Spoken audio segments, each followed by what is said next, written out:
Fala galera, sejam bem-vindos a mais uma aula aqui de cálculo e vamos falar hoje sobre integral.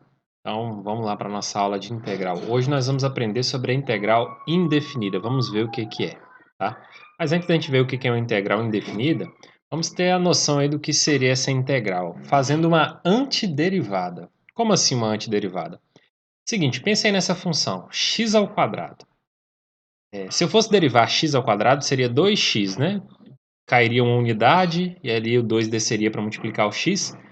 Mas agora a minha pergunta é o contrário. Eu quero saber que função eu devo derivar para encontrar esse resultado, x ao quadrado. Então, qual é a função que eu derivo para encontrar x ao quadrado? Vamos pensar?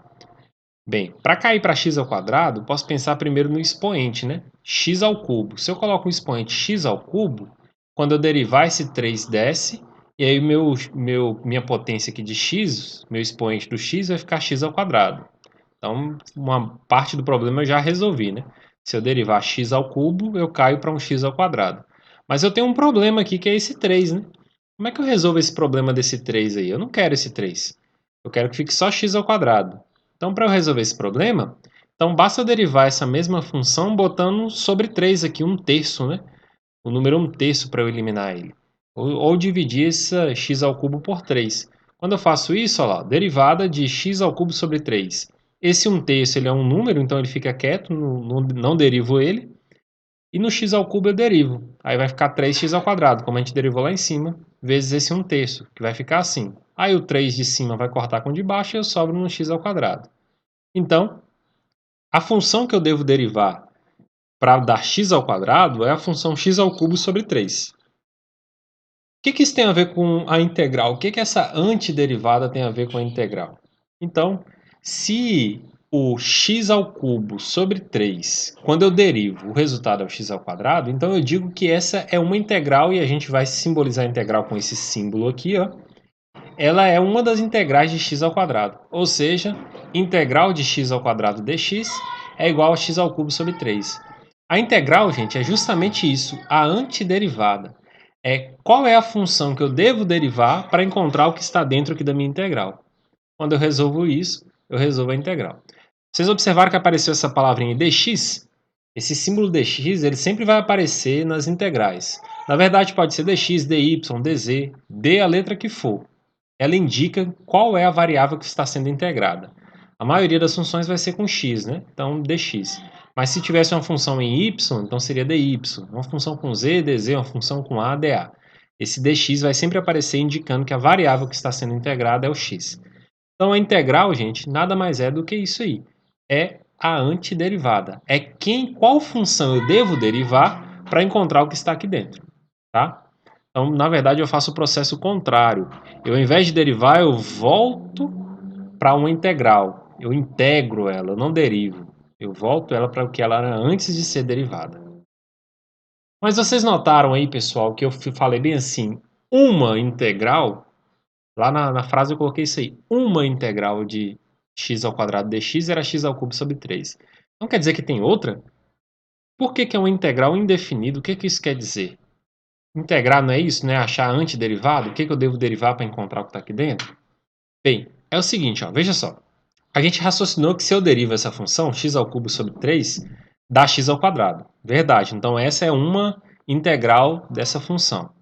Mas note só, se eu acrescentasse aqui, ó, x ao cubo sobre 3 mais 10, se eu fosse derivar isso, a derivada de uma constante não é zero? Então a derivada de x ao cubo sobre 3 daria x ao quadrado. Propriedade da derivada na soma, né? Você soma as derivadas, derivada de 10 é zero. Então x ao quadrado mais zero, x ao quadrado. Então, essa função aqui também é a integral de x ao quadrado dx. E se eu botasse um menos ali? X ao cubo sobre 3 menos 27. Bem, se eu derivar isso aqui novamente, né? Como menos 27 é uma constante, então eu vou ter lá x ao quadrado menos zero, que eu vou ter o x ao quadrado como integral também de x ao quadrado. Então, galera, uma integral ela é considerada indefinida porque eu não posso definir que x ao cubo sobre 3 é o único resultado. Porque eu posso somar qualquer número ou subtrair qualquer número dessa função que eu ainda continuo encontrando a mesma função x ao quadrado. Então, por isso que essa integral ela é conhecida como integral indefinida, tá? Então, como é que a gente pode fazer uma resposta correta?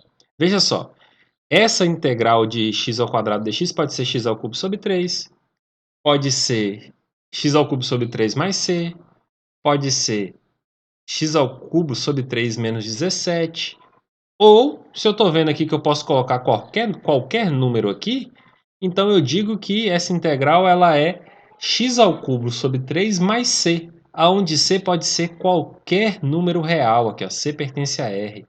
Então, a integral, sempre que você fizer o cálculo de uma integral, você não pensa nesse c, você pensa lá na função que você vai derivar para dar o x ao quadrado, conseguir descobrir qual era. E aí eu acrescento esse mais c sempre no final de uma integral indefinida. A gente vai ver ainda mais à frente a integral definida, o que ela é, que aí não vai precisar mais desse c. Mas quando eu estou pedindo a integral aqui, que eu não estou dando nenhum valor aonde eu quero que seja calculado, eu sempre vou finalizar essa integral com mais c, tá? Esse c ele é chamado de constante de integração, beleza, gente? Então, ó, algumas considerações finais aí. Ó. Integral, o que é uma integral? Integral de uma função é a sua antiderivada, é aquela função que eu tenho que derivar para que dê o que está lá dentro da minha integral. Quando a gente realizar o cálculo de uma integral indefinida, a gente sempre vai colocar no final dela mais c. Então você acha lá a função, deriva normal, e depois no final você bota mais c. Porque acrescentando qualquer número que você colocar ali no resultado, quando você derivar, volta para aquela função. E no próximo vídeo a gente vai aprender algumas integrais, montar uma tabela de integrais a partir da tabela de derivadas que a gente viu no curso de derivadas, ok, gente? Então, fiquem atentos aí aos próximos vídeos e até a próxima!